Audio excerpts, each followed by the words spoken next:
So after all the major recent events that have happened to the Chicago Bulls, such as them adding Josh Giddey and giving away Alex Caruso and saying that Josh Giddey is going to be an all-star, yikes, and also just different things like DeMar DeRozan, he's leaving the team to go to the Sacramento Kings, it really got me thinking, what have the Bulls done in recent history that's just been notable?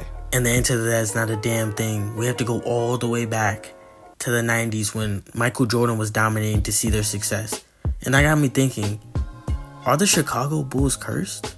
Let's get into it. Now, at first, you might kind of be like, nah, Sphinx, you kind of dragging it. Cursed is a major word, but if you really think about it, it's almost like they signed their soul away and got 6 chips, and then the moment that Jordan was done with them, they've been garbage ever since, bro. So let's get the timeline going. After the 98 season, Michael Jordan retired from the Chicago Bulls. And of course, they're not going to be that relevant after that. So let's give them some leeway. Let's give them, a few years to try and rebuild? So now we're going to jump all the way to 2002. So in 2002, the Chicago Bulls had the 2nd overall pick. And they were eyeing a guy who was averaging 21 points, 3 rebounds, 5 assists, 2 steals. And he was a point guard for their future.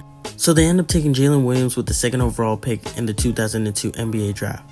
But literally the next season, tragedy struck. In June 2003, Jalen Williams decided it would be a good idea to violate his contract and go on a motorcycle. Brody ended up getting into an accident and he had to go through surgery after surgery after surgery. And his body was just never the same, and Jalen Williams was just never the same. Now, we're going to jump to the 2006 draft class where they actually do something competent. They draft LaMarcus Aldridge. Then on draft night, traded him for Tyrus Thomas, Victor I don't even know how to say that. Who are these players? Y'all drafted an all-star and then y'all just gave it away. God damn. Now in these next 2 years, they actually do very good with their drafting. They pick up now known as defensive player Joakim Noah and youngest MVP ever, Derrick Rose. Good stuff, Chicago. So after picking up Derrick Rose, the future looked promising. Derrick Rose picked up his Rookie of the Year for the 2008-2009 NBA season. Things started looking up. In the 2010-2011 NBA season, the Chicago Bulls were able to win 62 games. Phenomenal record. And with these 62 win games, they had a team of certain pieces that they slowly added through trades or drafts. Carlos Boozer, Luol Deng, Taj Gibson, Kyle Korver. Just to add along with Joakim Noah and Derrick Rose to accomplish a great team. Then to add on, they had Tom Thibodeau, and he's just a great defensive coach, and they had the pieces for his schemes. This team was looking unstoppable this year. Not to mention this season, your boy Derrick Rose was able to pick up his first MVP. Put some respect on his name. Youngest MVP, put some respect on his name. So around this time, Chicago, they were just making the playoffs, battling against teams like the Miami Heat, just making the playoffs and bringing the city hope, bringing the people hope for the future of Derrick Rose. But then, on April 20th, 2012, the second most tragic day after 9/11, Derrick Rose tore his ACL. And this was just the start of various injuries. But they're going to try and rebuild and recover. So what they do is they go out and they have a phenomenal draft and they get a player of the name of Jimmy Butler, right? Well, then a few years later, he has a problem with the head coach and then they have a falling out. So they end up trading him to the Timberwolves. And what do they get in return? They get Zach LaVine, Lauri Markkanen, and Chris Dunn. Let me fast forward this for you. Lauri Markkanen ended up not panning out directly to what they wanted him to be, so they traded him.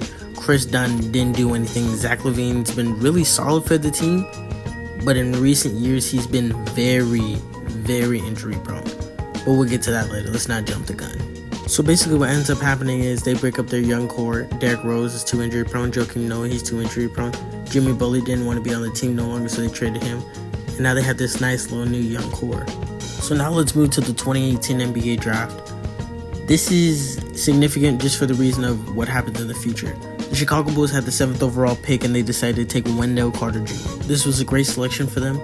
And I'm going to just read off some of his stats. In his last year in Chicago, he averaged 11 points, 8 rebounds, 1 assist, basically a steal and a block. These are pretty solid numbers from a young and up-and-coming player, right? But Chicago decided that they're going to move in a new direction. The Chicago Bulls decided that they didn't want to be at the bottom of the lottery every single year, so they were going to go change it up and try to contend. So what they did is they traded Wendell Carter Jr. and Otto Porter Jr. to get Nikola Vucevic. Forgot to mention that they added 2 more picks in that trade, and one of those ended up turning out to be Franz Wagner. This is a historic fumble by the Chicago Bulls. Let's just talk about it. Vucevic's best season with the Chicago Bulls so far. He averaged 24 points, 11 rebounds, and 3 assists. That's his best season. Alright, let's look at Wendell Carter's season so far with the Orlando Magic. His best season, Wendell Carter was putting up numbers of 15 points, 10 rebounds, 2 assists. Not too far off from Vucevic. On top of they got another future better player in Franz Wagner, who is a potential all-star. Not to mention Wendell himself isn't far from Vucevic, so they just got finessed on this trade. But the reason they got Vucevic, and the key reason to why DeMar came, is because they got Vucevic. So we'll give them the benefit of the doubt. So then after that, they go into the offseason and they decide they want a guard. So they throw a bag at Lonzo Ball. And now they have an interesting team of Lonzo Ball, Zach LaVine, DeMar DeRozan, and Vucevic. And I'm not gonna lie, I didn't hate the team. I thought that there was a fun, trying to contend team, and they were just trying to make a push and make Chicago relevant again. Give the fans something to watch. But as fast as it came along and they were just racking up wins, is as fast as it fell. To start off, Lonzo Ball has had one of the worst injuries that I've seen. Not that he's only been out for 1 year with this injury. He's been out for 2 years with this knee injury. So even if Lonzo comes back, he could come back a shell of himself already, even though he's already been a shell of himself from his previous injuries. So he's going to basically be a Lonzo Ball without all of his athleticism, which is still a solid player, but it's a totally different player, if you know what I mean. And let's not get into Zach LaVine. Zach LaVine's been in the same situation. He's very injury prone for this team. And then DeMar DeRozan, when they get to the playoffs, he can't perform. Vucevic, he's getting old. This team really has very little to look forward to.